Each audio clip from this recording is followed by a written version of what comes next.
let me just, yeah. Hi, everyone. It's our last session of, probably not last, but last for this for the series, for those wonderful seminar discussions that we had with Professor Sampath. And today we will try to, in one way, finalize our conversations in one way or another from the past 3 weeks by reading the text of Derrida under the title Specters of Marx. I think Marx is a very important figure within the context of 20th century philosophy, and we cannot skip on diving a little deeper into that. And yeah, it's going to be a long session. We'll see if we will need to, make a break in the middle, but that's something we can plan on doing. Yeah, I will just let Professor Sampath start this wonderful session. Thank you, Matvey, for your vision and for your focus on producing these seminars. I'm hoping this is the beginning of a conversation. Thank you all for being here. It's sunny outside. We talked about that. How do we go out there? If we weren't recording, maybe we will try to experiment, sit outside for a while, and take it in before it's too dark. Those of you that can't stay, please, this is it's not a seminar in a sense, it's not a course, but what we want to do, how did I want to begin today? There's so many places where it's funny when people say Hegel, Heidegger, and Derrida, they're so difficult to understand, which is true for a lot of people, whether you're in philosophy or not. For me, I wouldn't say clarity, but I feel very close to them. I like the complexity and the abstraction and the ambiguity. But what confuses me and confounds me is Marx. So Marx is supposed to be easy and simple. Is he a philosopher? Is he a social theorist? Is he doing a little bit of philosophy and a little bit of responses to people like Hegel and his quote-unquote dialectical method? What is Marx is a massive question. But for me, when we read Marx, the question is whether we're astounded and, as I said, confounded as to the critique that's being made. Marx as an event in thought. Marx is famous for many things and many phrases, but part of philosophy is not to think about the world, but to change it. That itself is, both philosophically profound, but this call to transformation, what's the ground or source for this call within history? What is the philosophy of history in Marx? So for me, Marx is extremely difficult because everything is at stake, it seems to me, even in the first attempt to think the first thought in Marx, about Marx, and then you see now, post-1989, wow, we're coming up on what, 40 years post-Cold War. But what did it end? What Cold War? Where are we now? What are we? What is the historical present? And I think so Derrida, although he's writing just 4 years at the so-called end of the Cold War, 1989, 1993, maybe perhaps more relevant today than ever. I won't show the Heritage Foundation, but the reason I brought that up is that they're gloating and celebrating, of course, what's happened since November, but to distill the basic argument as to why they weaponize against our diversity, against our youth, against our generational intersectionality, critical race theory, diversity, equity, inclusion, gender and sexuality, the weaponization taking place, and to breed this kind of neo-fascistic populism supported by techno-capitalism, which is positively confused, as I said, or blurred the distinction between government and the market, where just a few individual actors, oligarchs, can start to do very unconstitutional things in the name of that populist so-called, in the name to protect democracy, the one that fascism 101 is destroyed. But the ideology is to proclaim some kind of defense of the people and to save the people. But the idea is that if we're worried about oppression in general, I think all of us experience it in different ways. And we think about collective mobilization, collective in general. The herd was a term that came up for Kojev a few weeks ago, Matvey. Derrida is interesting. You can use the word horde and many other things. But the collective, and I don't mean just class, but the second we start talking about groups, it's not that we kill off individual intersectionality within a group.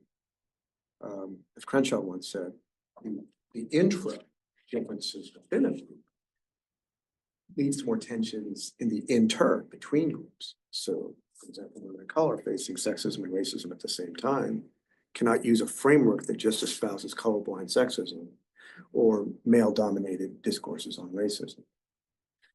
You fall on the margins.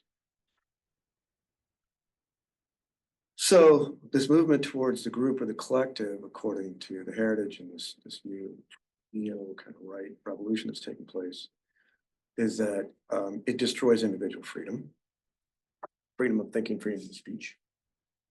It denies that end stage of history that capitalism and capitalist markets are the purest and cleanest and most transparent way to guarantee that people get what they want, simply put. People produce and they consume, they compete, and let the best win, and also survival of the fittest. But better than any other system that we can think of, that this is the best way to sublevate, as Montesquieu might say, the outward passions that would go into war. You can channel that back into the market to generate revenue, to build societies. Of course, what happens when markets are used to fight wars, the military industrial complex, redux. But so, focus on the group would kill the individual. That leads to welfare. That leads to stasis. That leads to corruption. That leads to the death of the market. So, in other words, this, for the heritage, going into DEI, CRT, those of us that want to defend gender and sexuality diversity, for example, trans rights, all of this is part of this ideological superstructure that's concealing one little demon, not little, big demon devil that's hiding in our society, haunting the specter of, and that would be Marxism and communism. That seems to be the real enemy. People are afraid that the collective is going to seize the modes of production, liquidate property, redistribute that, create a classless society. These are kind of Marxian tropes, but for those that really fear this happening, we want to obviously expose this, who the real enemy is. This return to Marx. What I'd like to do before introducing the Derrida text, and I asked Matvey because the series has been about Hegel's master-slave dialectic, problem of subjectivity and identity in Heidegger, the who question of Dasein, which also evokes a problem of the collective in different ways. But how are those two figures going to lead to Derrida's critique of them? I do have a text where Derrida is engaging Heidegger and Hegel directly, 1968, very difficult text. And I want to introduce some quotes and passages from it, but that's the very early, quote, earlier Derrida. This is what's called the later period in the early 90s. He dies in 2004, where maybe it took him that long. And people would ask, like, why can't you write about Marx? That's what I meant about that hesitation, that step. That applies to all of you. Marx is so extremely important, so personal. Puts our own responsibility right at the forefront as to what we're supposed to do in terms of action, praxis. You can't hide when it comes to something like Marx. I always joke around, just like a dogmatic Christian, you start taking away pieces of the story of dogmatic, religious, faith-based Christianity. Take the virginal birth, or the incarnation, or the miracles, the death and the resurrection. You start peeling away stuff, the whole thing collapses. You can't be a half Christian, hence the dogmatic text. So I asked that as an analogy. I asked about being a Marxist. You start taking away some aspects here, and that's where the battle lines are drawn. Who can authentically identify as such as a Marxist? Who's just passing? Who's the specter or the possibility of the return? Can you be a half Marxist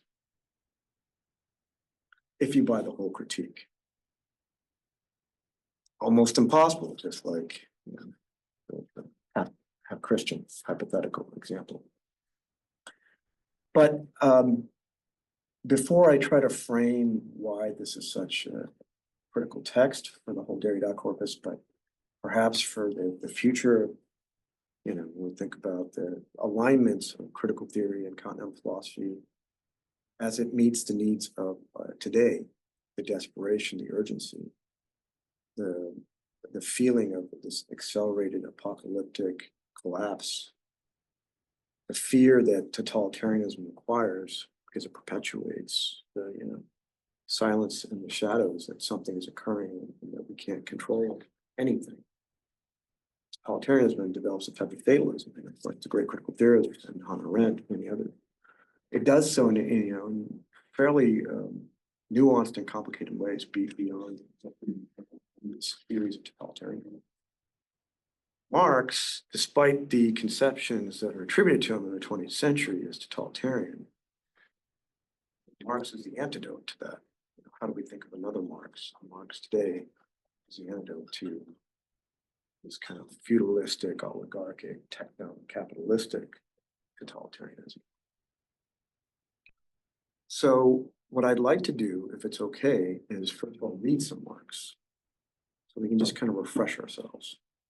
And that'll help us see how we could respond to what we're about to read here, which are just the first few paragraphs. I'm not going to be able to summarize this whole first chapter of the whole book, but I think the first few paragraphs are going to get us going. What is Marxism for us today? Today, we have to bracket that because in many respects, we're going to deconstruct the identification of all of us, the problem of identity, with the identity of the historical present. So not only can we produce our critiques in original ways, but how do we actualize the change that we want to see? In other words, how does a revolution begin? If some of us feel that's necessary. I know we're going to have a great discussion when we get to it, and we'll have more time for discussion than we'll go for this presentation. I don't want to take up, I'm going to try to do everything in 45 minutes or an hour and have the conversation go. So I'm going to bring up, let's see, if I stop sharing and then bring up, so Anton will listen and bring up capital and then reshare. As long as we can get Anton to confirm that he sees this chapter, the secret. Yeah, it's all good. Should be Yep. there. Mhm. So Capital Volume 1, the only volume that was published in his lifetime, 1867. Volumes 2 and 3 came out, edited by Engels, his collaborator. And then a very long and complex debate about the assembling of pieces and fragments that could compose a volume 4.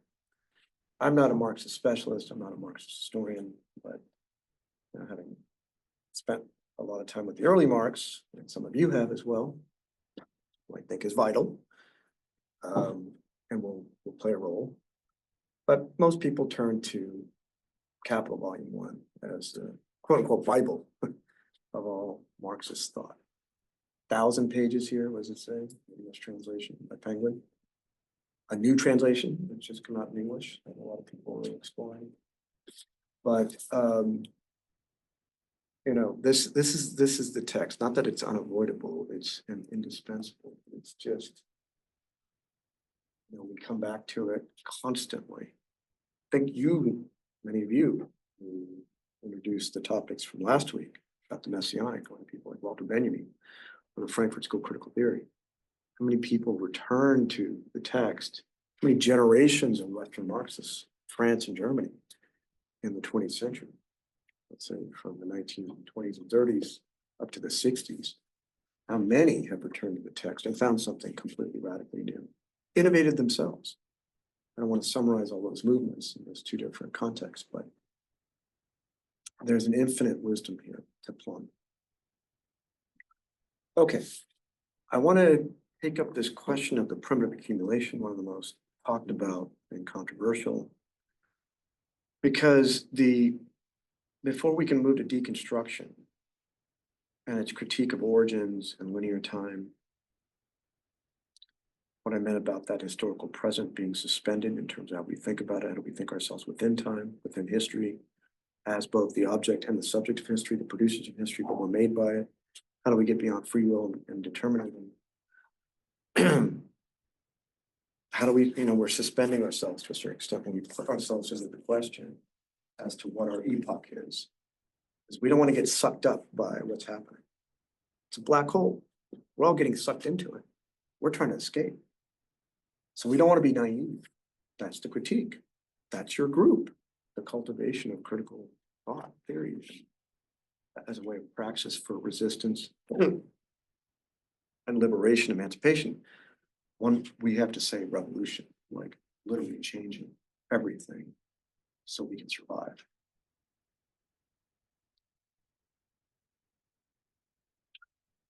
So this question of origins is extremely important for Marx, not because it sits way back there in the past.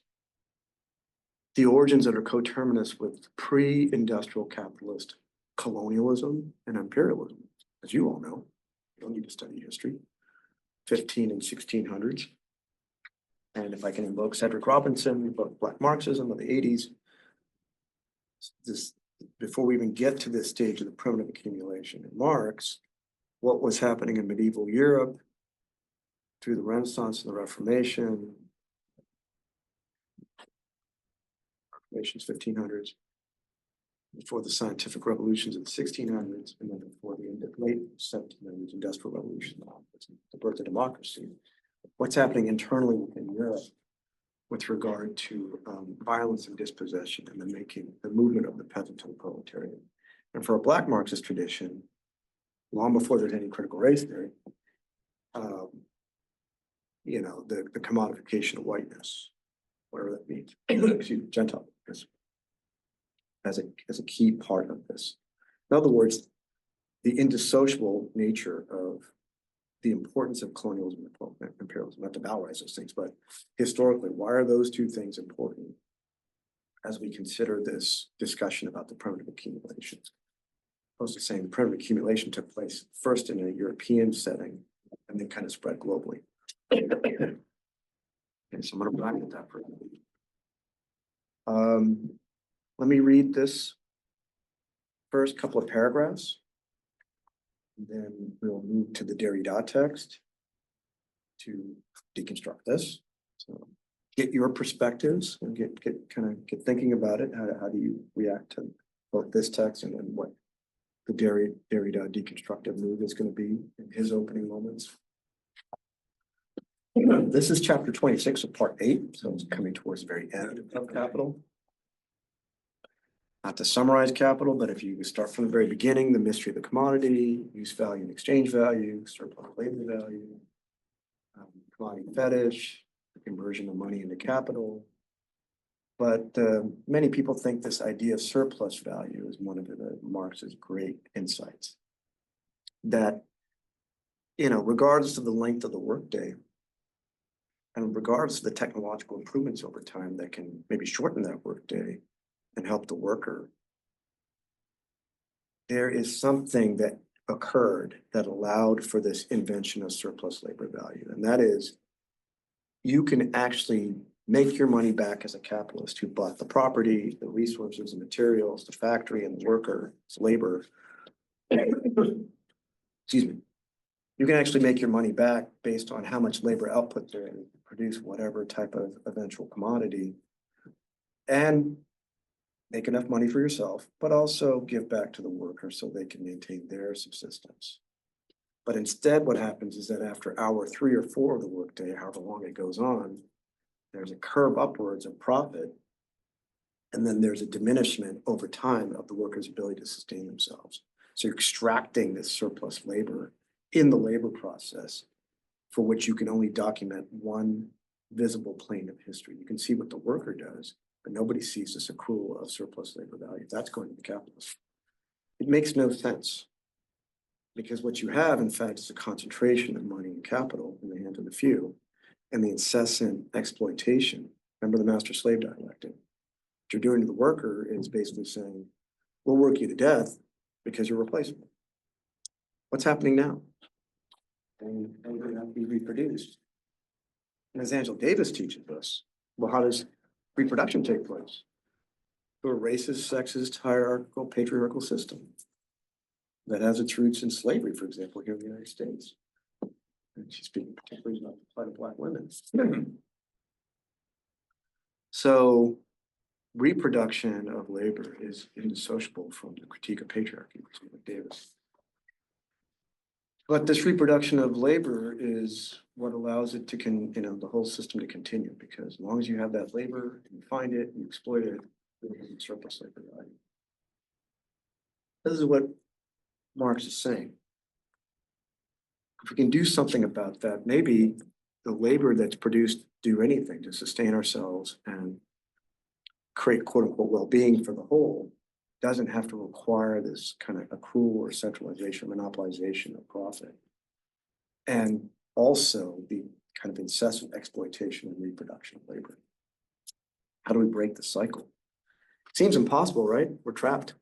Here we are. What are we going to do? You have to get degrees, you have to get jobs, you got to get into the market. Developing countries have to get into the global market. Nobody can escape. Once you're in, you're at the mercy of being fired, which is what's happening. Lifetime government workers, where are they going to go? He's going to go pick up and go work in the private sector? Where are professors going to go, tenured or otherwise? What are you going to do? You're just going to go, this is all you know? So it's this formerly free labor that's completely detached from itself and its own power to sustain itself. It's very bizarre. It looks better than slavery, and nobody's going to condone slavery. And serfdom in the Middle Ages, which means there's no social mobility through castes, intergenerational identity. Your parents did this, their great-grandparents did this, so you have to do this. You're enclosed in a certain space, like segregation, Jim Crow America. You can't cross over into another part of space without facing the repercussion of that. And there's a pseudo protection from some kind of sovereign system, a lordship that sort of protects you, but for the most part, you're trapped in a hierarchy. So certainly the free worker looks better than that, and of course slavery, nothing worse than that. But in terms of vulnerability, the ability to just live and control your fate when there's this invisible system that can cut you off at any time. You know, say what you will about the Hegel's master-slave dialectic. For him, they obviously need each other. The master turns out to be weaker than the slave when it comes to self-consciousness. But the master does need the slave as long as possible. Does the capitalist need the worker? Leaving aside this question of automation. What is your theory of alienation? All right, I want to read this section. It's a big preface to this section, I guess, but we've seen how money is transformed into capital, how surplus value is made through capital, and how more capital is made from surplus value. It looks like a circle. But the accumulation of capital presupposes surplus value. Surplus value presupposes capitalist production. Capitalist production presupposes availability of considerable masses of capital and labor power in the hands of commodity producers. Capitalism presupposes capitalism. The origin of capitalism presupposes the existence of the materials that would go into making the capitalism. We get to the other side, a type of origin where you're not just caught up in capitalism. You know, he's finally trying to take on this question of how this whole monstrous system came into being. The whole movement therefore seems to turn around in a never-ending circle, which can only get out of, we can only get out of by assuming a primitive accumulation. The previous in Adam Smith, whatever that phase was, it looks like something temporally ordered, right? So before in history, a stage, the previous types of accumulation before this capitalist accumulation took place, industrial capitalist accumulation. An accumulation which is not the result of the capitalist mode of production, but its point of departure. So again, this question of the origin. There's already a lot going on here. The primitive, and this is the famous analogy. The primitive accumulation plays approximately the same role in political economy as original sin does in theology. The sin, the biblical concept of the sin, whether it's within different various traditions of Judaism, Christianity, or frankly Islam, the Abrahamic faith, the monotheistic faith, the idea of sin, the original sin in the garden, the stain that we all apparently have from that original event that is so far back there in time, but is the, I guess, religious way to explain why we have death and birth, why we have to labor. You know, crossing a threshold, breaking a commandment. Shouldn't have done this. Something occurred. We did this, and we fell. And that's why we have to suffer. So that the imprint of that on us, as Kierkegaard might say, is not simply a past event. And it's not just a question of taking the book. As Heidegger might say about this tradition, you know, any kind of ontic or psychological or sociological understanding of why we have conscience and guilt, and this feeling, you know, of falling from authenticity. But the primitive accumulation for Marx plays the same role as this myth in political economy as original sin as theology. So in other words, if you're not religious, the original sin is just that, it's a myth. Adam bit the apple, thereupon fell, sin fell upon the human race. Sin meaning death, human birth, reproduction, etc., labor. Its origin is supposed to be explained when it's told as an anecdote about the long past, long ago. For political economy and its illusionary, delusional capitalist self-justification, the justifications of Musk, who say federal workers don't do anything, or the horrific statements about who actually committed the Holocaust, and Hitler, or Stalin's, you know, genocide of the peasantry. Now, it wasn't those guys, it was the public servant. I mean, here we are, we're seeing a reproduction today of how powerful this myth is in the minds of those that control capital. Long ago, there are two sorts of people. One, the diligent, intelligent, and above all, frugal elite, that Protestant ethic in the spirit of capitalism, the savings and the investment, the interworldly asceticism, as Weber would say. The other, lazy rascals, spending their substance and more in riotous living.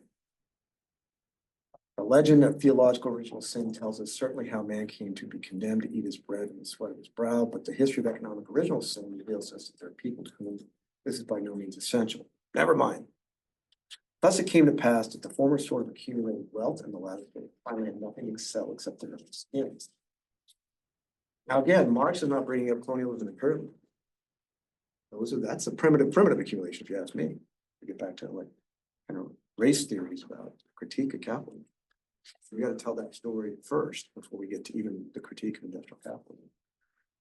That enslavement inside the West might look like ancient systems, ancient empires like Rome and Greece.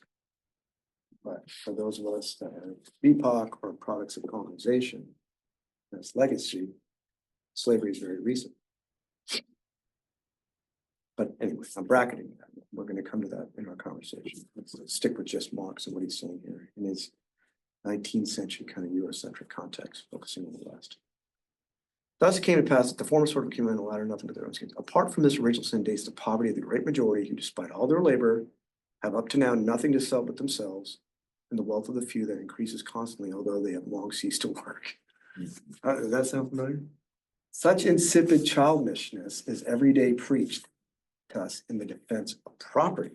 Wow, so now we have to go to not just the extraction from nature, as Locke would say, that if we mix our labor with nature, we get to own whatever we produce, and whoever's first to it, Terrence might say, as long as we don't, steal from somebody else, or we own it because we produced it. We were the first to get there, so we acquire it. That type of property. Well, let's see what Marx says. How do we feel about that? Are all forms of property a form of violence and theft? M. Thiers, for example, still repeats it with all the solemnity in the States and to the French people who once so full of wit and ingenuity. Marx. But as soon as the question of property is at stake, it becomes a sacred duty to proclaim the standpoint of the nursery tale as the one thing fit for all age groups and all stages of development. Kind of ahistorical, atemporal idea of property. In actual history, this is the story Marx wants to tell. It is a notorious fact that conquest, enslavement, robbery, murder, in short, force plays the greatest part. Someone like Foucault, maybe not the physical acts, but a type of violence took place that led from the kind of openness of the experience of madness, for example, this early Foucault, to what we now have in carceral, institutional, medicalized attempt to contain people.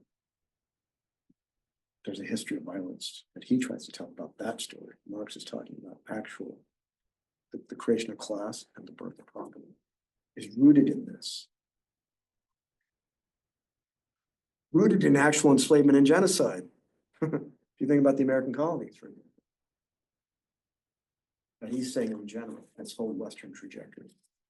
In the tender annals of political economy, the idyllic range from the time immemorial. Right and labor were from the beginning of time the sole means for enrichment. This year, of course, always accepted. As a matter of fact, the methods of primitive accumulation are not anything but idyllic. So who wants to believe in the passivity and the sublimation of violence within capitalist systems? Who wants to see it as violent? Why can't we see it as violent? Why are universities being hijacked by the neoliberal cause?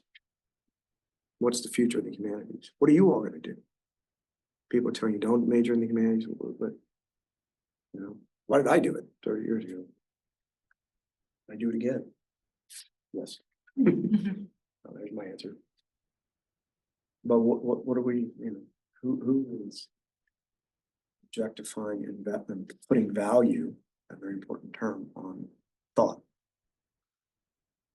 In themselves, money and commodity are no more than the means of production and subsistence. Right? This is a very important paragraph, and this will end here.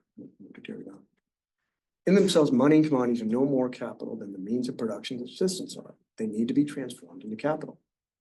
But this transformation can itself only take place under particular circumstances which meet together at this point. Now, this is the problem. We want to know what this singularity is, this point. Is it present now? Last week, you brought the issue of the messianic and the instant and the dimension opening and Benjamin's stuff. And I hope we get to come back to that. But in Marx, we're trying to get to this not as a type of critique of the historical present to catalyze the consciousness that we can raise from those that are part of the working oppressed to engage in the revolutionary act. So the not that he's going to unpack here is still very much with us, even though it looks like he's talking about something way back there in the past. You'll see how the tenses change here in a second. Can only itself take place. So it's something that's taking place, which meet together at this point. The confrontation and the contact between two very different kinds of commodity owners. On the one hand, owners of money, means of production, means of subsistence, are eager to valorize the sum of values they've appropriated by buying the labor power of others. That looks like modern capitalism. The 3 billionaires that own the presidency, right? They all turned against everything in their values. Create this new form of society and government to advance their own interests through the dispossession of many. On the other hand, free workers, that's the rest of us, the sellers of their own labor power and therefore the sellers of free workers, free, formally free, as he says, in the capitalist system, not the serf or the slave, in a double sense.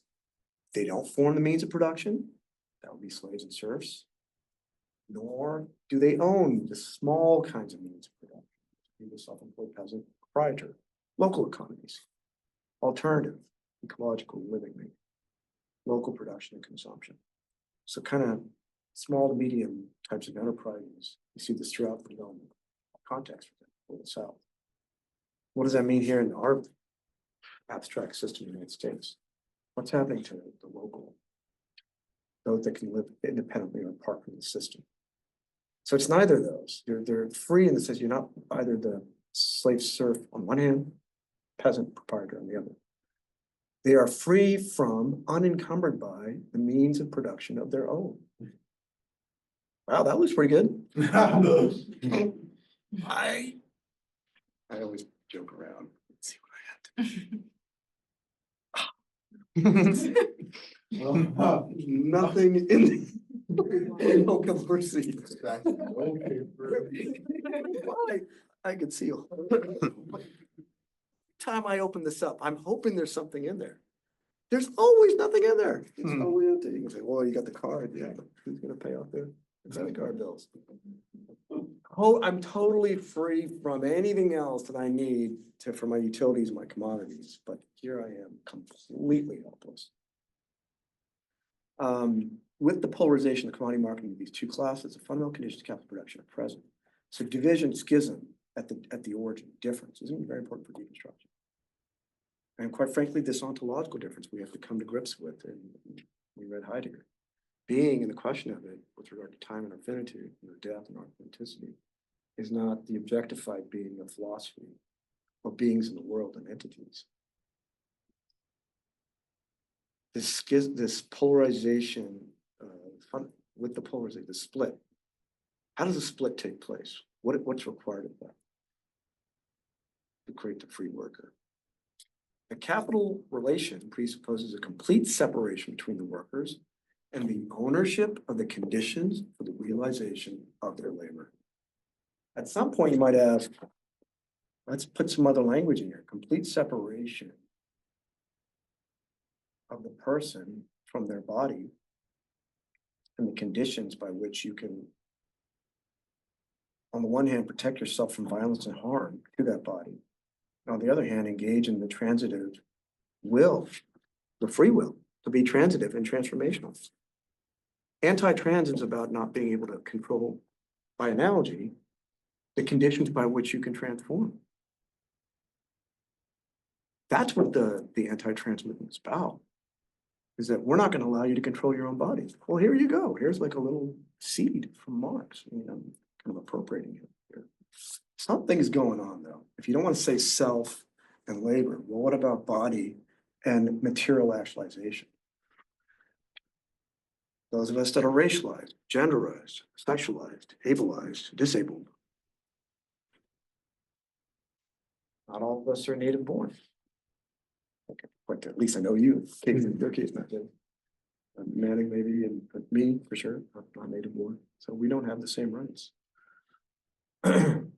Some kind of disassociation. I mean, there are ways to take this further. As soon as capitalist production stands on its own feet, it not only maintains its separation. So it comes into existence, the polarization takes place at some point, the separation takes place, two classes are born. Those other things, before I get to haunting and specters, et cetera, of the slave serf and the peasant, are they way back there in the past? Are they also kind of like a part of us now? We're not going to go back to them. But do they stand in as examples to imagine something other than the capitalist worker distinction? As soon as this production stands on its feet, it not only maintains its separate, but reproduces it on a constantly extending scale. We go from past to something present that's continuously happening. And the process, therefore, which creates the capital age can be nothing other than the process which divorces the worker from the ownership of the conditions of his own labor. That's a weird metaphor at the beginning about skins.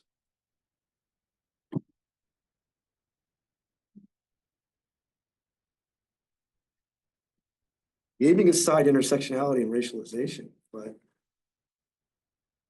divorced, I mean, being taken out of, it's like a snake, you're shedding the skin. Divorced from the ownership of the conditions Yeah, of your labor, and your labor for Marx is not simply the material manifestation of work or the act of producing. That's what he's trying to criticize. That's what capitalism includes. It's got to mean something else. But the worker from their, again, I want to bring it back to this question of the body as a form of labor. Being taken out of your own skin, taken out of your own self. Process which operates two transformations, where the social means of subsistence production is turned into capital. Everything revolves is going to revolve around capital, subsistence, production of it, the surplus labor value that reaches the profit, the diminishment and the alienation of the worker. They're all kind of part of this one system. And those that are going to be the real producers, whatever you produce, you should be able to own, right? But not in this system. You're turned into the wage labor. The primitive accumulation, therefore, is nothing other than the historical process of divorcing the producer from the means of production. That's a paradox, that's a dialectic, that's a contradiction. It appeared primitive because it's part of this prehistory and of the mode of production corresponding to capital. But when I get to Derrida and some of our 20th century thinkers, and I think what we might want to develop as a course of study, so many other great thinkers in the 20th century we could be reading, given this legacy of Marx, responding to Hegel, but also responding to Nietzsche and many other figures in the 19th century. You know, prehistory and the historical process and the manifestation of this event today, maybe it occurs differently. Maybe you need other theories. You can all produce that, new theoretical interventions. Anton, you said you're interested in Zizek. Others are interested in how we think about this in dialogue with psychoanalysis. But there's so many more things to say, and we will, about the theory of capitalism today and the nature of the critique. I'm going to stop here, this last sentence before I go to Derrida. The economic structure of capitalist society has grown out of the economic structure of feudal society. The dissolution of the latter that freed the elements of the former. Rosemary. Oh, I was gonna say, I mean, to draw, I guess you were suggesting that, but I really like I hadn't thought about that before, like the metaphor of nothing to sell but their own skins is like really compatible with, I guess, like analyses of like the racialization of labor and like, you know, the whole like wages of whiteness thesis, like the idea that, okay, like in a context of like capitalist mode of production, everyone is formally free to sell their own skin, but it's also the case that because whiteness is a commodity, like, you know, white and non-white proletarians have a different like selling power of their labor because they have like literally different skins, if that makes sense. Well, and then the working class whites, not to generalize about MAGA, but the convergence interest in critical race theory is that you'd rather align in a populist platform to support people like Trump and Musk Yeah. than distribute away the privilege of whiteness to this diverse society that's emerging. Right. That's the white nationalism, not the nationalism project, which we're going to get to. One of my favorite pieces in the critical race theory generation, the late 80s and the early 90s, they're famous. The famous ones are Kimberly Crenshaw and others, but Cheryl Harris, and I've introduced them. Yes, she's great. 1993, Harvard Law Review, Whiteness is Property, a 90-page article. The brilliant insight, kind of which she really credits to Derek Bell as well, the forerunner in the 70s, is that property is the right to exclude. The nucleus of property is this right to exclude. Segregation is a form of exclusion. Caste is a form of exclusion. Slavery is a form of exclusion. Cisgendered sex differentiation is a form of exclusion. Ableist and disabled distinctions is a form of exclusion. Whiteness is property is the ability to exclude anything else from it and have that be a constitutionally protected right. Right. Regardless of what civil rights is introduced and or the 13th, 14th, and 15th amendments after slavery. Yes, June. Yeah, one thing I really appreciate about Cheryl Harris's analysis of whiteness and her deconstruction of race, so to speak, is whiteness is contingent on the expropriation of indigenous people and designating them as legitimately as like legitimate targets of violent genocidal expropriation. Yeah. And also the legitimate reduction of Black people to the status of property, and Blackness as a category which is synonymous with the absence of a right to property. And it is through this historical construction of these categories that whiteness is constituted as being synonymous with the right to own property. It means the right to take indigenous land as property. It means the right to reduce other living human beings to the status of property. Right. And now this leads into a question. We've talked about the commodification of whiteness, but what about the commodification of Blackness? Because for a very large part of human history, Black people have been reduced to commodities that could be bought and sold. Sure. So I was wondering, Before the slave trade, yeah, with, antiquity. yeah, and also like, I was just wondering, like, what, in your view, is the role of this commodification of Blackness in the formation of the capitalist mode of production? Oh, Cedric Robinson's Black Marxism. We can maybe bring that in a bit when we get to it. I do want to get to Derrida, and then I want to get to that difficult Derrida piece on Hegel and Heidegger. But I have a response to June real quick. You can respond directly. I was just gonna say also, last thing on Marx before we switch over is like, this account of primitive accumulation, I think something that like has been drawn out like really well by like later Marxist theorists is the point that like, because the problem you have here with like the fact that Marx is doing a structural and kind of like synchronic analysis of capitalism, like its logic in a sort of like abstract like way that seems like kind of atemporal because it is like cyclical, it self-reproduces, and then like then at the same time the question of origins, which is like a diachronic like historical question, and it seems like okay, primitive accumulation is in some sense an attempt to like the account of primitive accumulation is an attempt to like break or to like abridge the diachronic and the synchronic, but it only becomes properly effective when like you don't treat these categories as like transcendently opposed, but rather as immanent to each other. So like, yes, like there's a historical origin of capitalism, but then also the thing that later Marxist theorists hit on is the fact that primitive accumulation isn't just something that happens once in the past and then, okay, now we have capitalism.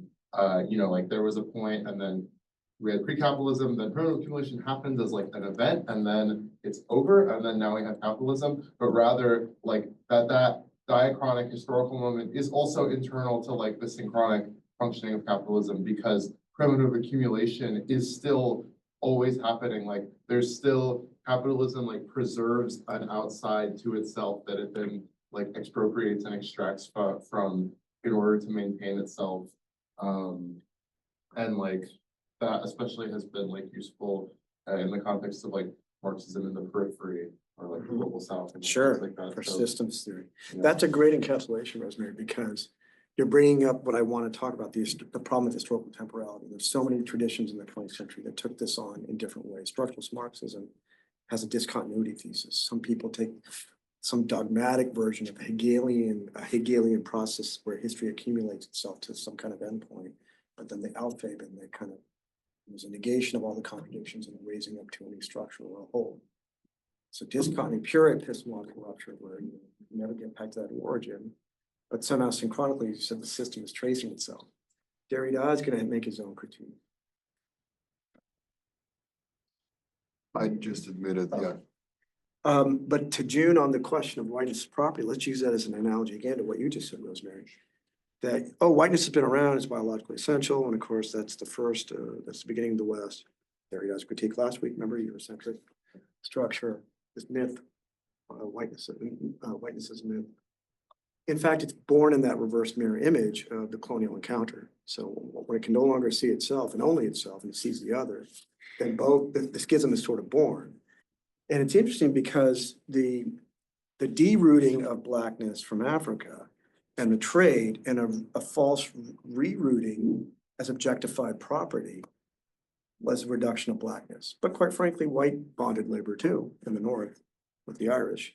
But what we think of is this kind of objectification property of this race. And you think, oh, well, that was in the past. How does this get endlessly reproduced up to today, the permanency of racism? As for the native genocide, which is not exactly the same process, but contemporaneous historically, the first encounter is homicide and violence. So it's another type of primitive accumulation. But what justifies semi-sovereignty today, or separation, as a type of preservation, type of weird Hegelian kind of outfitting? The Hegel that we might see here, growing out of the economic field, the dissolution separate. Are we talking about negating a distinction? So a distinction disappears, the lord and the serf, or the master and the slave. You get one new thesis, a new identity, but then that has to bifurcate into capitalist worker.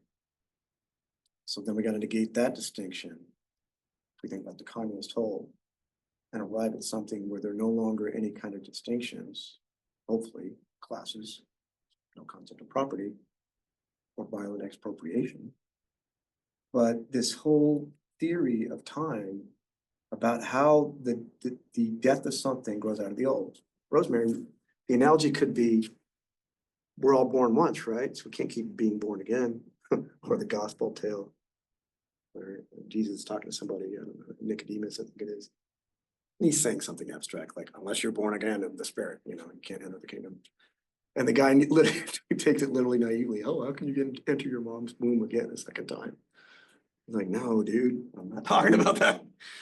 Leaves out what you would think about, the Gospels and Jesus's strange sayings, as Nietzsche might say, which are extremely interesting if you take them out of Christianity and Christian faith. But, to constantly say, hey, but birth is constantly happening. What does that actually mean? We're going to have to get to this problem of the dialectic of the historical present, which takes me to Derrida. And I want to make sure Anton and our friends on Zoom can see this chapter 1 from the Specters of Marx. So can you see it? Yeah. It's on there. Yeah. It's on there too? Okay. I think Anton has a hand, but I wonder if you wanted to add to what we've been talking Anton, about. do you want to come in before we move to the Derrida? Yeah. I just wanted to point out in my opinion, very Schellingian position of Marx that is precisely of what was mentioned in the beginning. The later Schelling taught the early Marx and the early Kierkegaard. Right? Yeah, of course, but they were sort of in opposition. Kierkegaard sort of hated Schelling. For Engels, there was Schelling, the philosopher in Christ, so they were really skeptical of him. But at the same time, I believe their interpretation of capital, or at least what Marx was writing, that there is capitalism, but at the same time, there is capitalism before capitalism. So where is the ground of existence and where is the existence as such?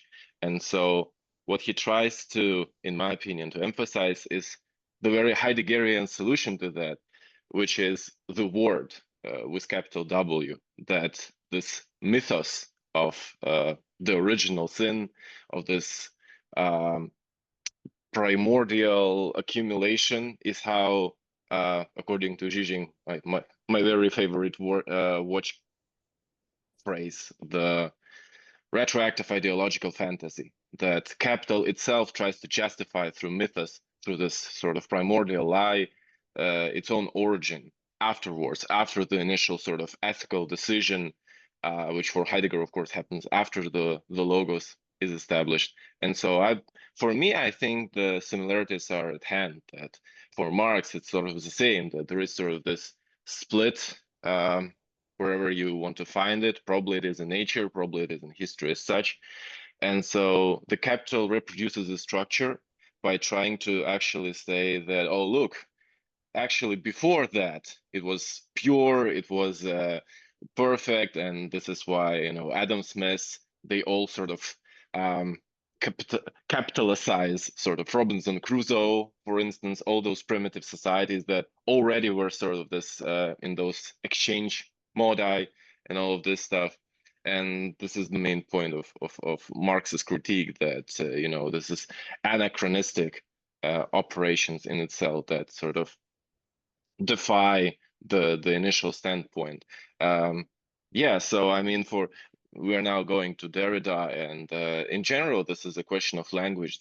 Which is very interesting. How do we truly communicate the information, and where the power stems from what we truly want to emphasize? And yeah, I mean, the as you also mentioned, as Marx mentioned, the free laborer.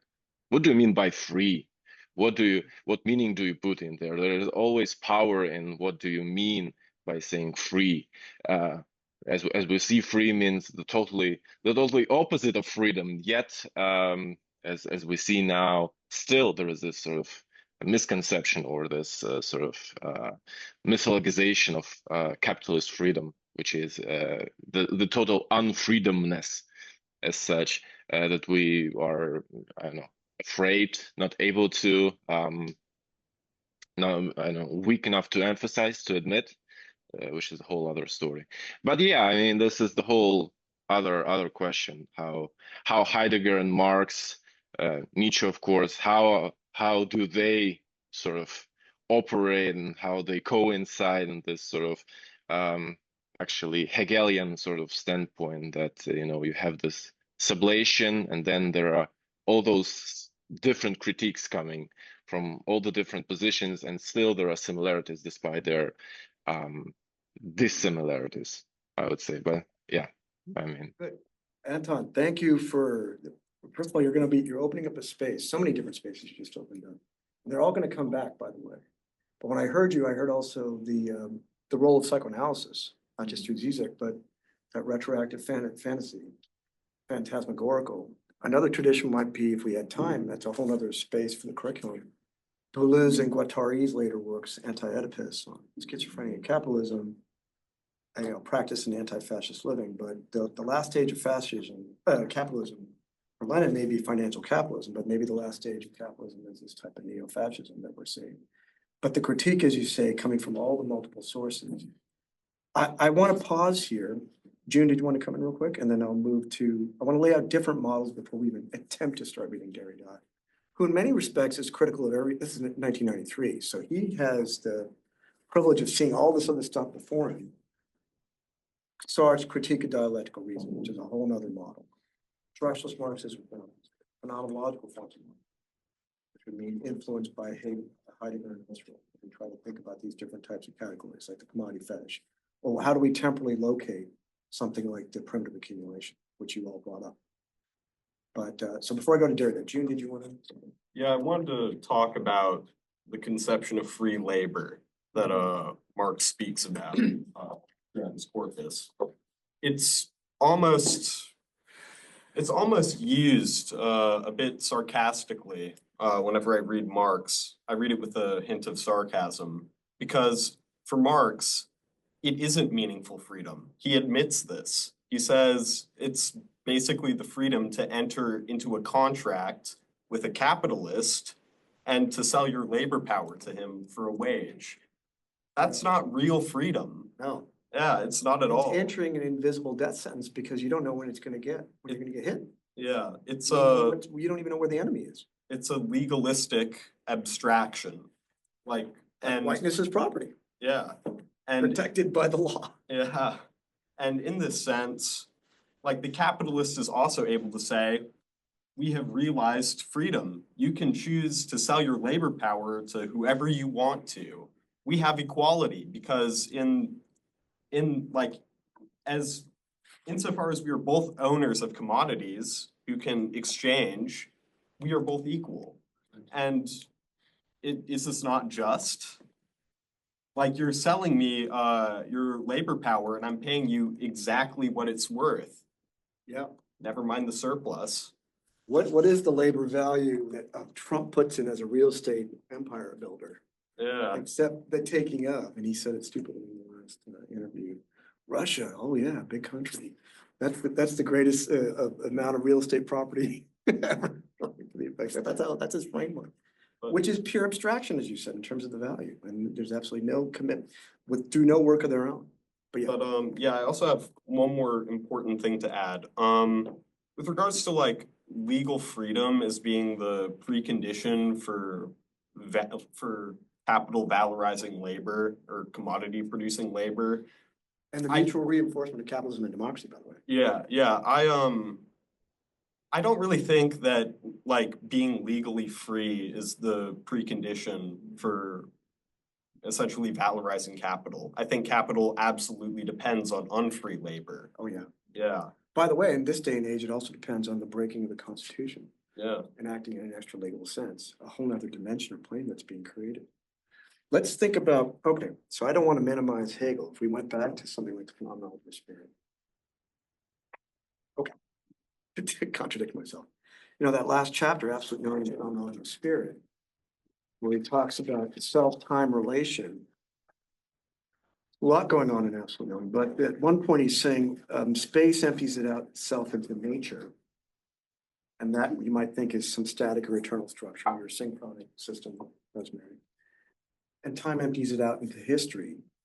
So there are two movements now that the final notion of spirit knowing itself as such has to reach beyond religion, beyond art, beyond all those other forms that came and went, but also preserved. That's what it is doing as well. And it's all reached this new epoch.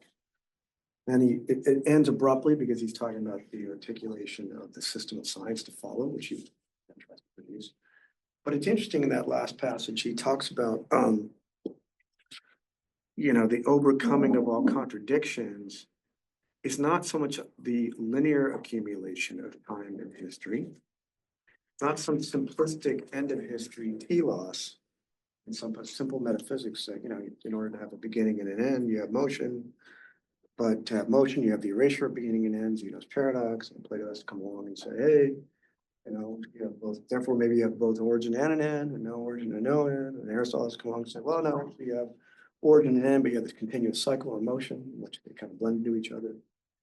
All this is being broken in this mystery of the Hegelian Aufhebung, because we don't know what that, at least in phenomenology of spirit, what that notion is. Before you get anything like a Trinitarian system in Hegel that follows later, you have, you know, philosophy of nature, philosophy of logic, and philosophy of spirit, and the encyclopedia, being essence and the idea and the science of logic. But with Hegel, the time-history relationship is not simple. Heidegger knew that. I don't want to get into the complexities of Heidegger because we're going to kind of throw ourselves in here. What I want for our conversation, and this is where, you know, I want to hear from you. I mean, I have some questions, what kind of prompts for a discussion. Given everything we've been trying to explore.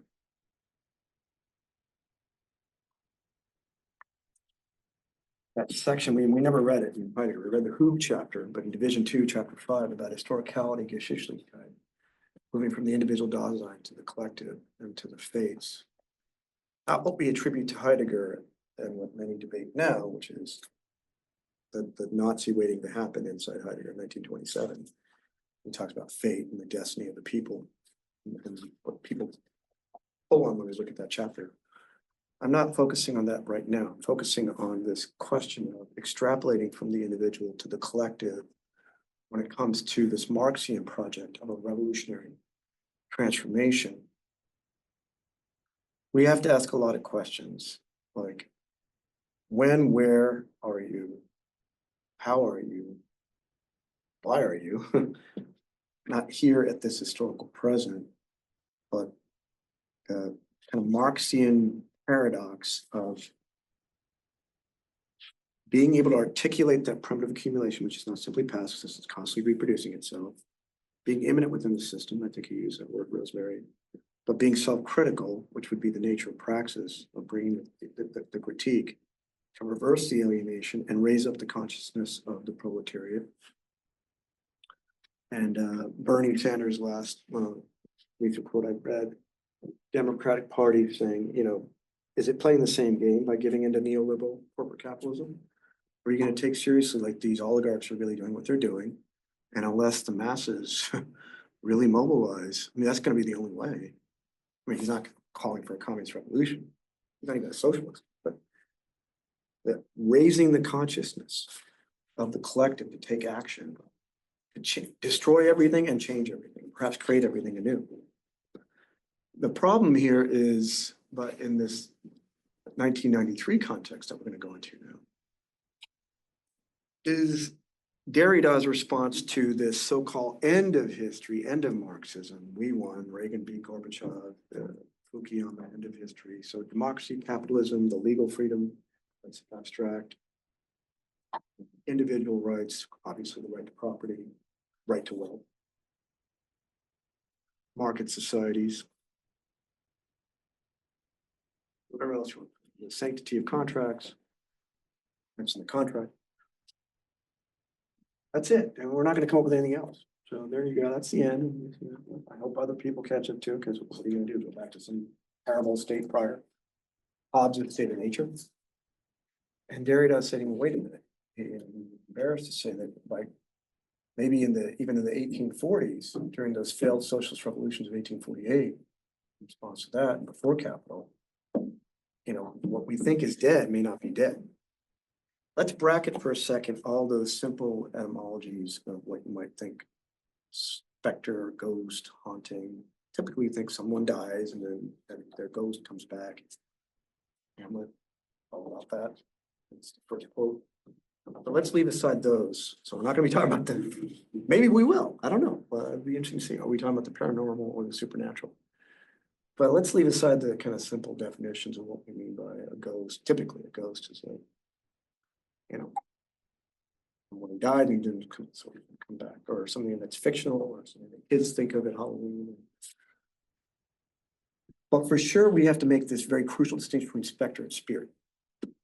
It's not because we're all going after Hegel and Hegel's concept of spirit, but the spirit as this accumulation, another translation could be mind, but this accumulation of different shapes throughout history to finally arrive at a contradictionless state in some kind of whole. And not spirit in any kind of religious sense, but the distinction between specter and spirit. I'm going to start reading here. We'll introduce some basic elements of deconstruction again. We'll try to conclude in about 20 minutes, if it's okay. We have still as much time as you want to take for conversations. Okay, maintaining now the specters of Marx, but maintaining now maintenant. Maintenant in French is now. It's not maintaining, but now the unicity of the now point, the illusion of that, which goes back to Heidegger and Derrida's critique of present. Actually, sorry, I did say 15 minutes, but I want to introduce the very, very complicated Derrida text of Hegel and Heidegger in dialogue with this Marxist critique that we're all going to try to imagine together today. But this now point is a problem. A disjointed or disadjusted now out of joint. A disjointed now that always risks maintaining nothing together in the assured conjunction of some context, whose border will still be determined. The boundaries of the historical present, the boundaries of a now point in linear time, the boundaries of your age, 22 years old. Why are you subjected to that? And obviously you're in flux. You're not going to be 22 forever. What is this mixture, as he will say in the essay on Aristotle, Hegel, and Heidegger, is going back to Aristotle. The now is kind of weird. It's mixing the limits. The no longer now and the future now is kind of built into that thing. But those would negate it. So why do you persist in having the now? Actually, take credit to Aristotle, which Heidegger reduces according to Derrida. He himself said the now may not be able to help us. The now is kind of ridiculous. What's your net? What do you mean? I mean, but then on the other hand, so the uncanniness of our alienation from the primitive accumulation to now, the alienation of living through this time means that we're not just in this time. Rosemary. Oh, yeah, I was gonna say, I couldn't help but this all was talking about the now and like thinking about, I don't know, maybe it's just because I've had Volker Benjamin on the mind for the last 2 weeks, but especially what is it called, the Exordium that precedes the beginning How to of live. this chapter. How are you gonna live? Well, no, but not so much when he begins with that part, but towards the end of the Exordium, when he starts talking about spectralness as as essentially lack of presence, lack of here-ness and now-this, and yet here-ness and now-ness, and yet like how like justice, what he calls like justice, which he in a very Benjaminian way like distinguishes from law, like justice or like ethics as like a commitment or like responsibility to like essentially like this spectral thing, which is like both like that which is past and also like that which is to come. Like that felt like so Benjamin, like the whole idea of like, you know, there's like you know, there's like the dead and like there's like all the like past moments where like a messianic break or like revolution or utopia like was possible, and like that like the task, like the true revolutionary task is always like to redeem those moments, and like you're not just like fighting for, you know, yourself, you're like fighting for all of like the defeated of history, and also like everyone to come. Like I don't know, it felt like it. There were like the whole like last half of the Exordium felt like it was like almost like just beat for beat, like pieces on the philosophy of history in some ways. Look at this paragraph here, I think is what you're referring to, justice instead of law, living on in the trace, but a non-religious form of redemption, because the dead are not just for naught and all that suffering in the past. The whole has to be redeemed in the instant. But the breaking in of that is not something simple in a system that constantly consumes itself, which is capitalism. Okay, so let's bracket the, and then there's more than one, no more than one. Oh wait, Anti-Messianicity beyond the monotheistic. We're gonna get into that in a second, but yeah. I can say one more thing. I was Yep. gonna say, I think an interesting, not to like bring the German too much into it, but I guess it's interesting to distinguish like, okay, we have here in the English specter and spirit, and then, but the word that Marx uses in the Manifesto interpreted as Gespenst, and then obviously the word for spirit, philosophically interpreted as Geist. And so like in German, it's also two different words, and like Gespenst has more of like, there's an early English translation, funnily enough, of the Manifesto that doesn't translate it as specter. It translated it as hobgoblin. A hobgoblin, yes, a hobgoblin of communism. For Gespenst. Yeah, and so it's like, I think when we think about specter versus spirit, like the kind of thinking it in terms of those like two German words is like in terms of connotation, like spirit or Geist has like this connotation of like, yeah, having to do with like mind or like you know, it has this like philosophical like mind kind of connotation, whereas Gespenst or specter is more like, it's more like something that like bugs you, you know what I mean? Like it's like that's the whole point, right? It's like, oh yeah, like it's haunting Europe, like it's there like bothering and bugging like the order, you know? And that's like, obviously those are two different words and concepts, and yet they also are in some sense linked like semiotically in both languages. So anyway, I've said enough. When you first said hobgoblin, I was thinking of the Green Goblin and Spider-Man. The actual hobgoblin.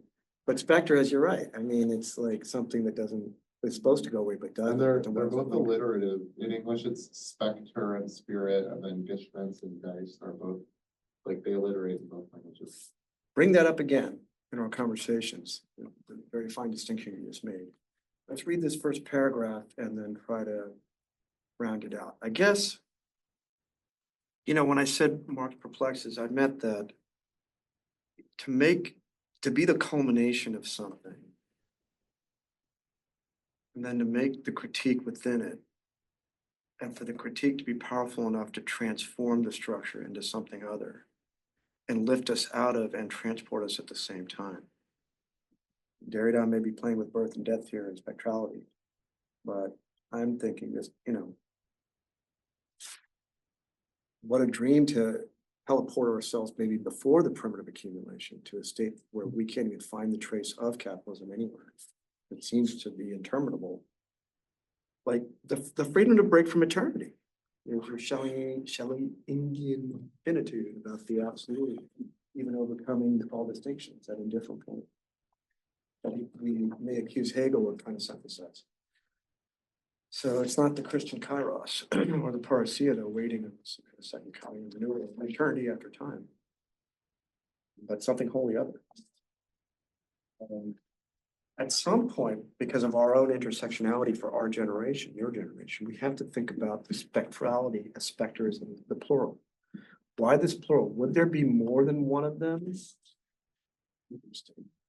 Not just more than one of the communist revolutions of the 20th century, which everyone wants to say, look, those are terrible. Now today we're going to fight it again because all the Marxism can come back and look how horrible it was in the 20th century.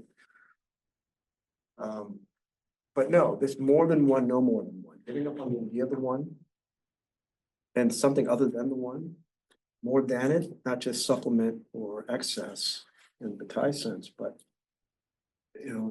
more than one, not just like mathematically additive, like 2, 3, 4, 5, 6, 7, 8, more than one. I mean, ontologically, like authentically, existentially, it's got to be more than that. You're going to give me that? That's it? I need more out of this relationship, for example. I have a greater expectation.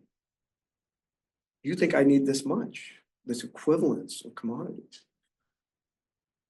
Look at this, and that way you have to see what the cogent. This can mean a crowd, if not masses, a whole order society, some population of ghosts with or without a people. An indigenous space you're talking about, June. Some community with or without a leader. That'd be interesting. But also the less than one, a pure and simple dispersion. Negative integers. Because one gathers up this dispersion, so you think dispersion is prior to one. That's another part of the primitive accumulation that wasn't conceptualized. Without any possible gathering together, there's no teleological synthesis into one. Spectre is always animated by his spirit. One wonders who would dare to speak of the spirit of Marx. He was saying in the early 90s, when the whole big thing was like, hey, look, that's finally ended, and they're tearing down the wall, and everyone's going to live in global capitalism. So he's like, why the heck would anyone want to talk about the spirit of Marxism? Syria is still the spirit of Marxism. Not only in order to predict a future from them today, but to appeal even to their multiplicity, or more serious to their heterogeneity. More than a year ago, I had chosen the name, so here you go, Rosemary. The name Specters by the name starting with the title of this opening lecture, Specters of Marx. A common noun and the proper name had thus been printed. They're already on a poster when very recently I reread the manifesto of the Communist Party. I confess it to my shame. I've not read so for decades. You guys, since you're young, you haven't read it for a few years since high school. But for him, decades. How old was he? In 1963. I confess it to I know very well there was a ghost waiting there from the opening, from the raising of the curtain. Now, of course, I've just discovered the truth. I have just remembered what must have been haunting my memory. The first noun of the manifesto at this time in the singular is specter. A specter is haunting Europe, the specter of communism. Here we go. Exordium incipient. First noun opens the first scene of the first act. Ein Gespenst geht in Europe, das Gespenst des Kommunismus. So hobgoblin instead of specter. We're going to deconstruct a lot of these registers here. And then he goes to Hamlet, Prince of the Rotting State, something's rotting in Denmark, time's out of joint, something's not right. Oh no, but you're the king, so what? Your dad died, you take over. No, I feel something really strange here. Begins by the apparition of a specter. That sounds like a double. The specter is the apparition of something else, formerly alive. The apparition of that. So Marxism died with the coin. So it's not the haunting that Marx is thinking of in the 19th century, at the origin of capitalism, so to speak, industrial capitalism, but maybe at the end of this proclamation of capitalism facing a threat, or going to die, or going to become something else, that is dead, and yet something is waiting to appear. You all are exploring that with Benjamin in the Messianic moment. This anticipation is at once impatient, anxious, and fascinating. We got to get into that, and that's your feeling. Like, what do those things mean to you? Those are all temporally loaded. The thing, this thing will end up coming. What thing? Revenant is going to come. Doesn't mean it comes from the future. It doesn't just come like tomorrow's going to come. Someone's birthday is coming, or some holiday is coming. It won't be long, but how long is it taking? Still more precisely, everything begins in the imminence of a reapparition, but a reapparition of the specter as an apparition for the first time in the play. Could we see the critique in a new way? In fact, it hadn't made its appearance. In fact, the end of the Cold War is not the end. We just haven't seen it yet. So it's coming, it's futuristic, hence the messianic possibility. And yet it has to be a reappearance. He, in some ways, wants to locate the specter as something maybe way prior to the primitive accumulation, because we can come up with a whole other imagination of being and existing in labor. We're with each other, not exploiting each other. And way after this so-called proclamation of the end of the Cold War, the end of communism. Bracketing, the spirit of the Father is going to come back and will say soon to him, I am thy Father's spirit. But here at the beginning of the play, he comes back, so to speak, for the first time. It is the first time on stage. I'm going to end here. I don't want to go into the ballet discussion. I'm going to stop here for a second because there's a lot to unpack. So my first suggestion is, I think haunting is historical, but not dated, not that history. Ever docilely given a date in the chain of presence, day after day, according to the instituted order of a calendar. That's powerful. Let's rejuvenate our Marxist critique. So heritage and everybody else doesn't link us to the 20th century. What do you know about the 20th century? You weren't even born in the 20th century. So what do you, you're way after the end of the Cold War. Why are we going to lump you in with the sins of Stalin and, Ho Chi Minh and Castro? You say, wait a minute, those aren't sins. Those are my heroes. Yeah. Ho Chi Minh has some pretty wild speeches, by the way. It's Castro. Or like younger generations appropriating the tropes of the Che and the t-shirts. But so we're not talking about it untimely. It does not come to, it does not happen to, it does not befall one day. Europe as the latter at a certain moment of its history had begun to suffer from a certain evil. To let itself be inhabited in its inside, that is haunted by a foreign guest. Hey, the historical present. Talk about your whiteness of property and fear, white nationalism. Diversified America. That's going to bring in communism. That's what the Heritage Foundation literally said. Gender and sexuality diversity, of all things, is going to usher in the age of communism. You need the binary, right? For worker and capitalist, that's for sure. But cisgender man over cisgender woman. Hetero over same. Or queer in general. Excuse me. This haunting is already for Derrida. This is the problem of the trace. It's already described in the text of metaphysics. And I'm going to get to that text as well. That's where I'm going to end, actually. Not that the guest is any less a stranger for having always occupied the domesticity of Europe. Look, capitalism, don't present yourself as an eternal myth. You like to tell us that.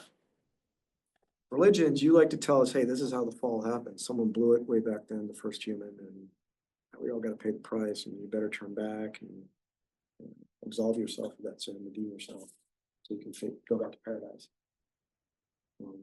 Capitalism, you keep telling yourself this myth that you're not only historically contingent, but the theory of your historical origins is not something you own. Gotta throw it back in their face. We're dispossessing you from the ownership of the conditions of your labor, as he said, as Marx said, to the worker. Well, the worker says back to the capitalist, we're going to take back your conception of your own historical origin. We're going to tell you something else. Now, this is interesting because he's talking about, this is 1993. Technically, the economic reforms of China and India hadn't kicked in and they hadn't become global systems yet. Russia redefining itself post-Cold War was a very complex question for people like Dugin, for example. The Russian philosopher. He does find it good. But why this centrality of Europe? It would open the space and the relation to the self of what is called by this name, at least since the Middle Ages. The experience of the spectre, that is how Marx, along with Engels, also thought, described, or diagnosed a certain dramaturgy of modern Europe. Leaving aside the birth of capitalism, you can talk about, as he said in grammatology, the whole identity of Europe itself. What the hell is that? Maybe it had Oriental origins, the Black Athena. It stole and then destroyed and objectified and enslaved Blackness. the haunting would mark the very existence, at least the experience of the specter. That's how Marx on what thought described regarding. And with that, it's great unifying projects. One would even have to say that he represented it or staged it in the shadow of filial memory. Shakespeare would often inspire Marx in the actualization. Later closer to us, but according to the same genealogy, the nocturnal noise of his concatenation, the rumbling sounds of ghosts, chain of ghosts, another descendant of reality. Okay, I want to stop here because before my last transition to UC Irvine, the reading of Hegel and Heidegger, in conversation with Marx, what are we taking away here? One practical question is, there's no theory of Marxist praxis that would allow for plurality. So Derrida is threatening in many respects, kind of like traditional ideas about what this national and or global revolution can look like. But let's not, you're not talking about a numerology here and plurality in any kind of ontic sense, like, hey, there's a multiplicity of different views and perspectives. This oneness issue, the intersectionality problem, is questioning of the now. So we're not slaves to it. We don't accept any kind of proclamation or ideology by anyone else. We're talking about radical continuous resistance, anti-primitive accumulation. That's also incessant and constant and violent. What would be the anti-violence or the Fanonian violence, counter-violence to that violence? But more than one, no longer one. The Spirit in 87, again on Heidegger, particularly weighing in on these debates about Heidegger and Nazism, he talks about the not the origin of history, not the multiplicity of potential origins of histories, but something other to the concept of origin itself, which we get to capture. So origin, presence, now, unity, one. One articulation of Marx from 1867 to the communist revolutions of the 20th century that quote unquote failed. Is it yet to come? That final raising to consciousness about the theory of alienation that capitalism creates. Marx has given us plenty to think about, obviously surplus for value, what he said about the primitive accumulation, this false notion of freedom. And how, like, what freedom are we talking about? You're asking that. So for you, I think it's something to come. Maybe because I tend to do the earlier Derrida, I have more, I wouldn't say fatalistic or pessimistic sense. Closure of metaphysics, but not its end.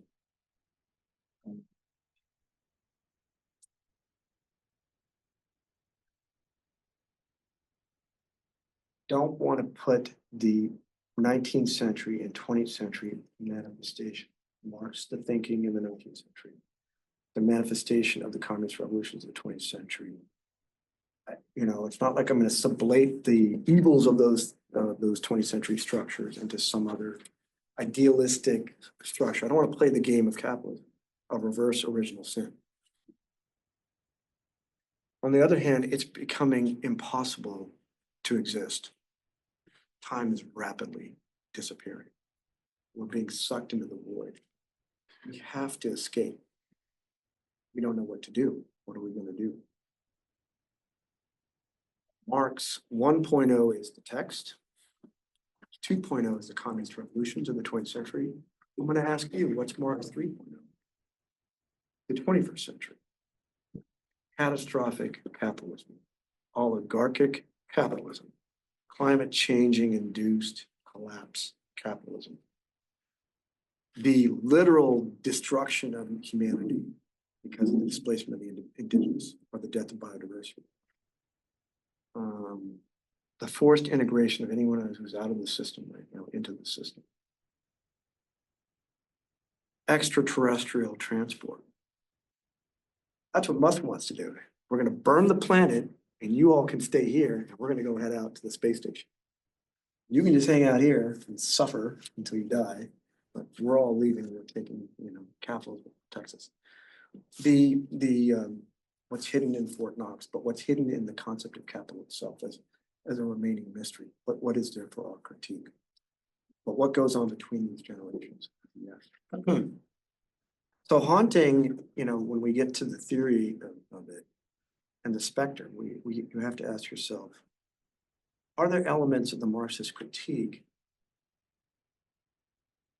that isn't part of the stale story of how Marxist critique is told? Are there categories buried in there? I think the commodity fetish is fascinating, saying something really bizarre, also invoking this mysticism and religiosity. But he's not talking about religion and mysticism. He's applying it to commodities. Like, hey, that's how they behave. You think that we live in a secular thing. Capitalism is a really stupid, crazy, messed up, silly thing that makes things appear. And your hobgoblin, which would be, the antidote to that type of mysticism and the haunting. But haunting, we got to get into. My final text here, and I know this is, Matt, we discussed this, and it's not fair for me to do this to you, is to throw the hard stuff down at the very end to close out everything. But in the spirit of, I don't want to bifurcate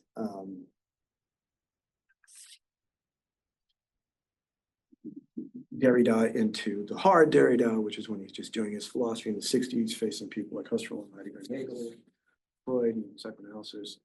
And then the later Derrida, which, is the applied stuff, quote unquote applied stuff, because there he's talking about Marx, he's talking about borders and cosmopolitanism, he's talking about immigration, he's talking about the death penalty, talking about post 9/11, the beast and the sovereign, with Chomsky critiquing what would appear to be this American imperialism, new empirical American imperialism, the applied Derrida, Derrida on responsibility and justice, the ethics in Derrida.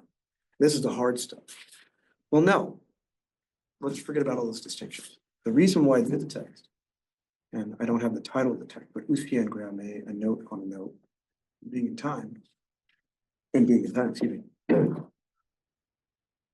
is Derrida's attempt to undo Heidegger's critique of Hegel at the end of Being in Time, when we want to think about, in fact, closure of the Western metaphysical tradition. So that's what he's doing here, but he's trying to get at the problem of time in his own way.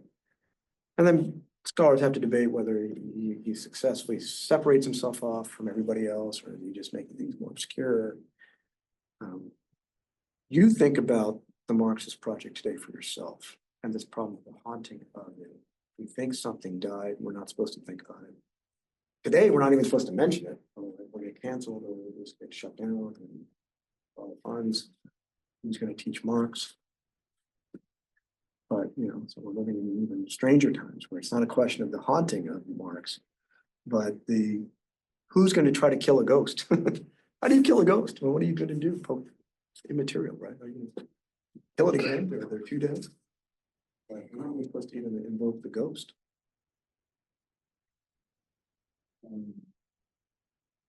All right, so let me read some of these quotes. I know there are a few here. But outside of metaphysics, the history of Western metaphysics, to spatialize time, or to link time to movement, and then try to think about things like origins and ends, birth and death, and what's in between is motion.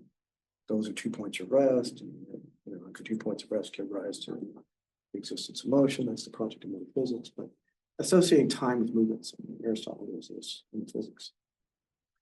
And people like Nietzsche, in his own way, maybe Kierkegaard, Schelling, Anton, I'd say. Ages of the World, that lecture, which is great. But definitely Heidegger and Derrida, this tradition of the 20th century is, they're questioning even the meaning of this word time. Time then would be but the name of the limits within which the gramme is thus comprehended. In inscription, it's not just writing as like the dead copy of speech, lived speech in the present time.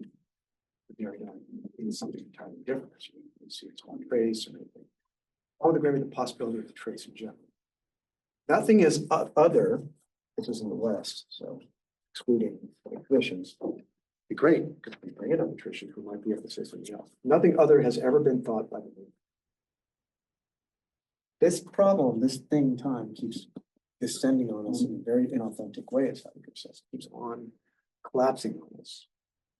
Linear time, chronological time, historical present, calendar time.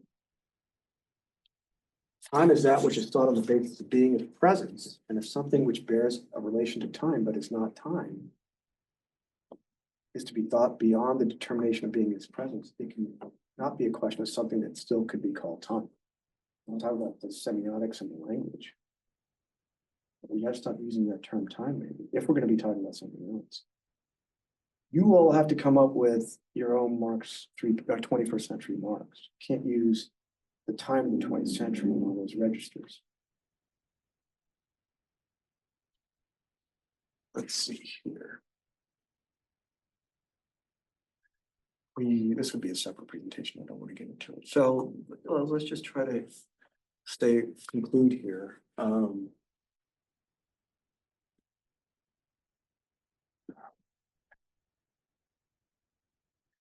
point of resistance, I would say, to come back to Marx. Let's try to imagine that together.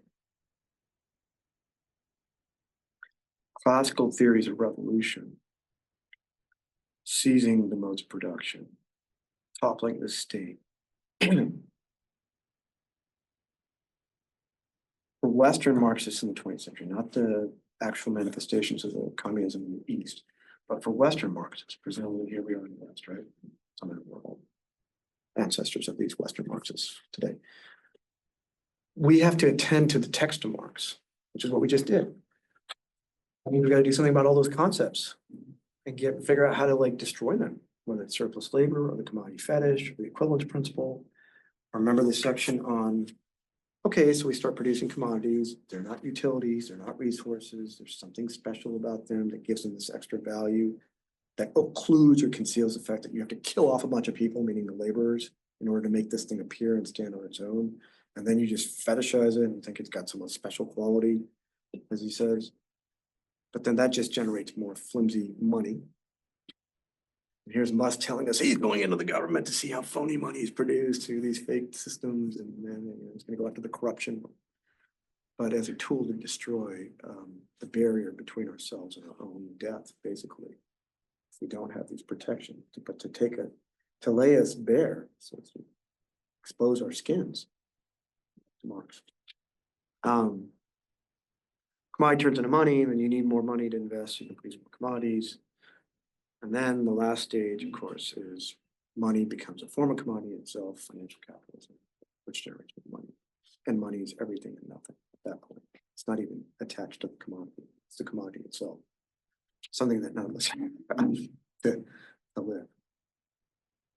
The way I would argue, we have to, this is my proposal, that to take seriously, like a Derrida, the engagement with the history of Western metaphysics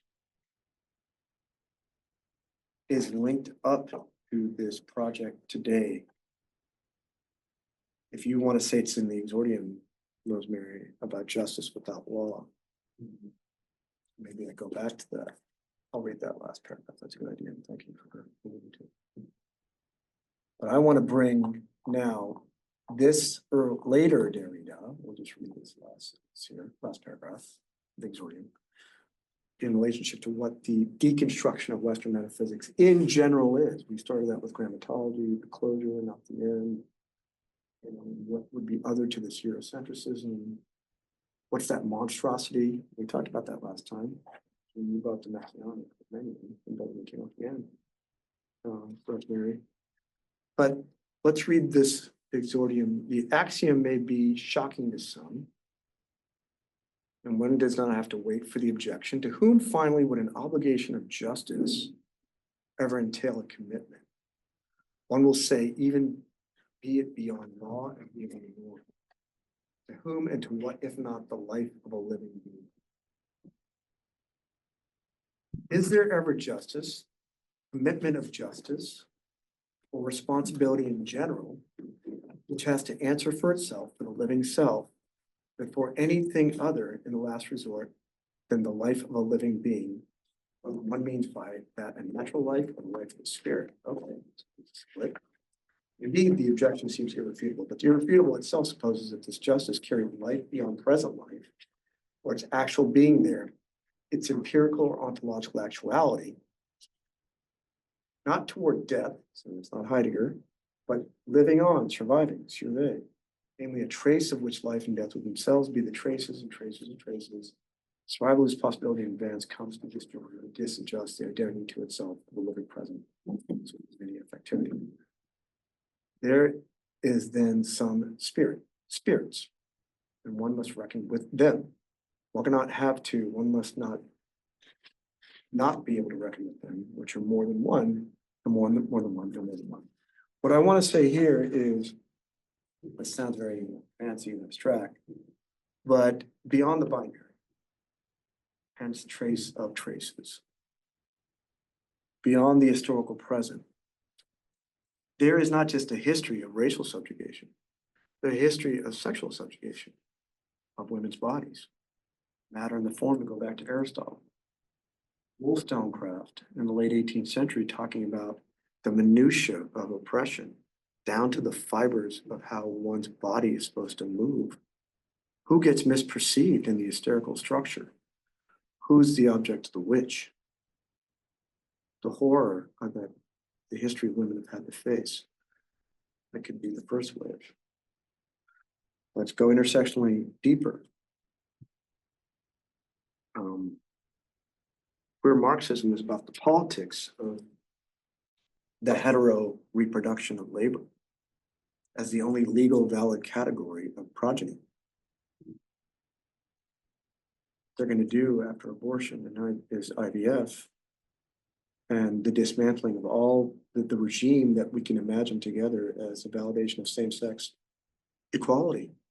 That's would be just for same-sex, but taking one step further on reclamation of gender. Everything is at stake. You want to question your origin, right? You might think it's the little connection of reimagining this thing called reproduction beyond the biological structure, in the cisgendered structure, and link it to this fight or resistance against the endless reproduction of labor which gets exploited. But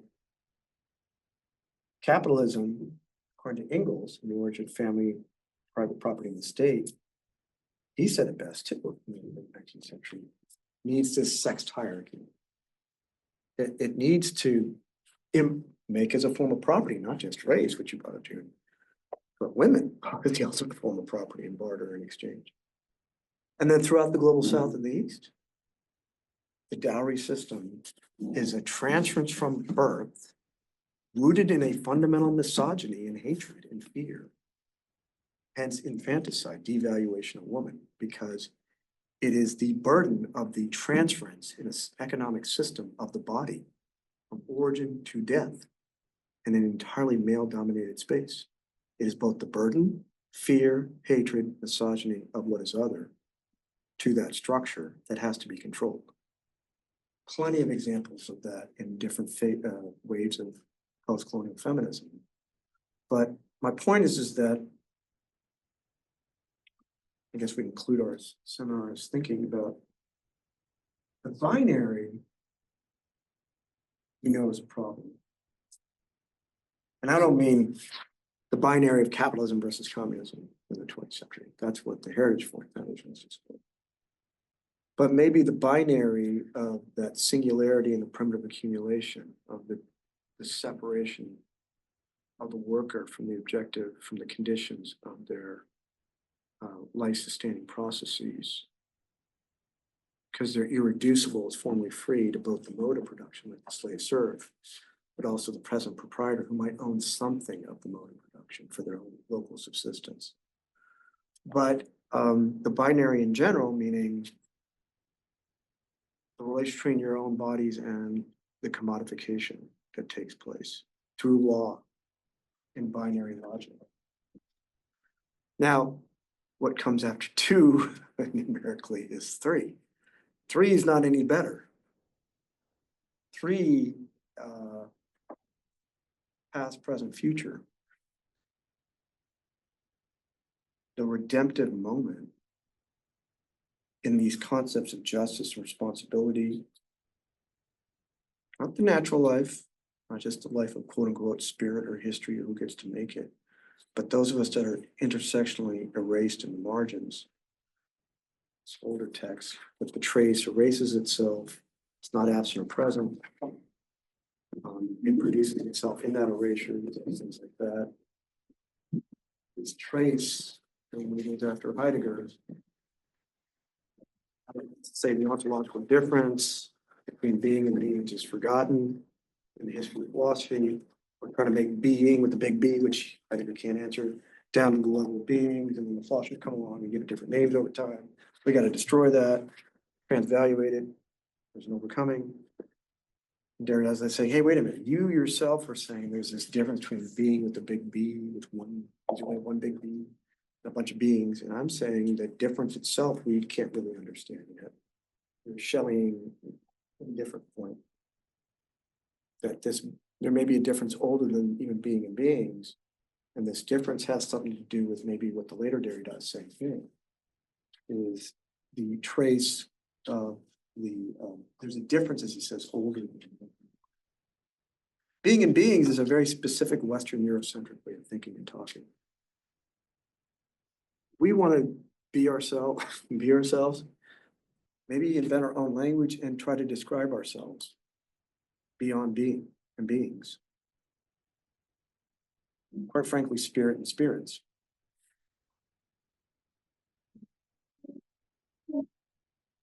So the specter is not some simple concept of the origin.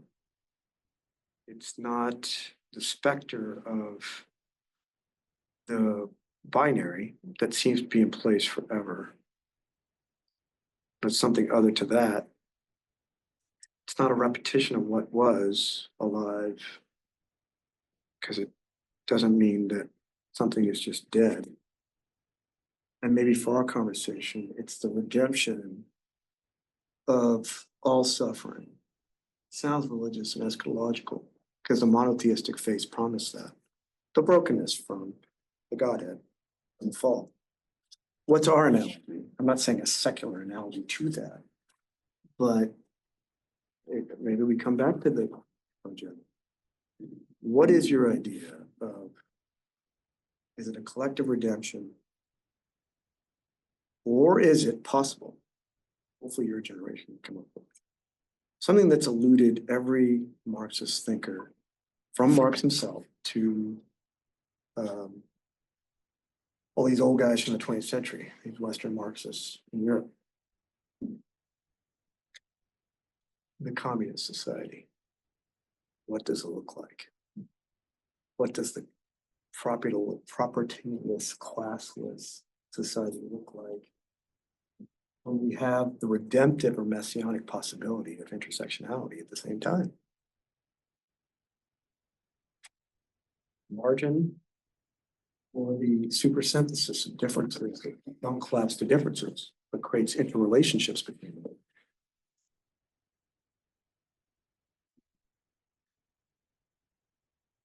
What's the society that we're going to create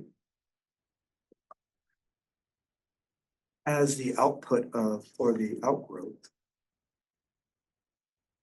of your critique of the present? Because for the present accumulation of capitalism, out of the elements of the capitalist production, which presents itself as eternal, had to grow out of the death of something. So now we got to imagine the death of the current, us surviving that and being something else. Okay, I want to end there. This could go on more. Hopefully there'll be other opportunities. I know this is the end of the series, but we're here to do a couple of things.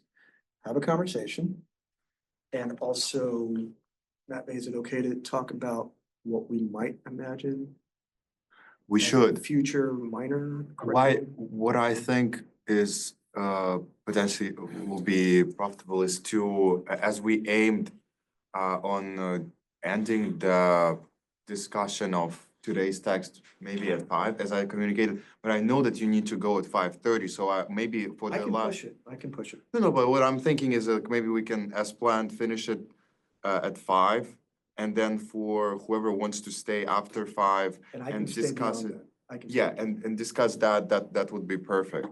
Okay. And also, I was just wondering, like, Does I- everyone know about the plan to propose something? So I think a few people do, but We'll we talk can about that. just, We'll close out the recording for this session and then we Right. plan to have. and it's not just, I think we can keep it for the recording. I just think it's a little bit of a broader conversation that, yeah, maybe we want to focus right now on today's topic. And also one thing, I mean, I really want to just continue, but at the same time, it's because it's a little bit of a, kind of unbodily intention, but if somebody needs to, You even take enjoy a the day. break, no, like to take a break, and I don't know if, we should take like a 10-minute break right now, or should we continue? How do you guys feel?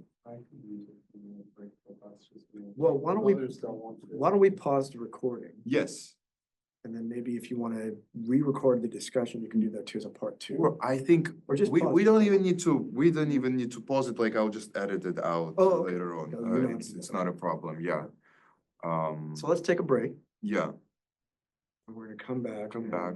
We're gonna have a conversation for the about. last, 2 hours, 1 hour and a half-ish, yeah.